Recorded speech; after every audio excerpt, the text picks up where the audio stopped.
بسم الله الرحمن الرحيم. Kita masuk masalah yang kedua. Hal yasbutul jarhu wa ta'dil biwahid. Apakah yang namanya penilaian positif atau negatif itu cukup hanya dari seorang tokoh ulama saja? Artinya tidak perlu banyak-banyak ya. Cukup satu orang menilai dia apa diterima hadisnya atau ditolak hadisnya dengan sebab tentunya ya. Kalau untuk ta'dil tidak perlu dengan sebab. Apakah cukup dengan satu orang atau harus lebih dari satu orang? Jadi kayak mirip kayak gini, Ikhwah.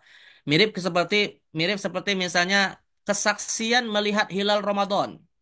Kesaksian melihat hilal Ramadan sudah masuk. Apakah itu cukup dengan satu orang atau harus lebih dari satu orang? Nah, ini kalau ini terkait dengan penilaian bahwa orang itu jujur atau tidak. Apakah minimal cukup dengan satu orang atau bisa lebih?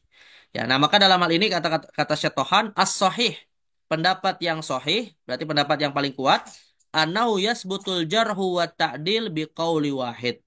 Bahwa yang namanya jar wa ta'dil itu sudah cukup hanya dengan satu pendapat saja. Jadi tidak perlu mencari banyak-banyak lah gitu ya.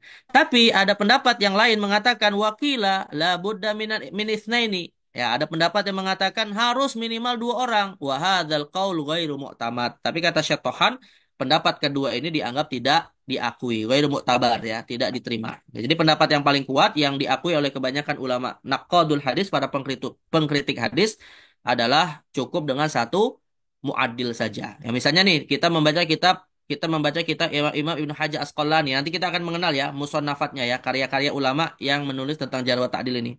Jadi kita cukup pakai satu panduan bahwa Imam Ibnu Hajar mengatakan dia terpercaya, udah selesai.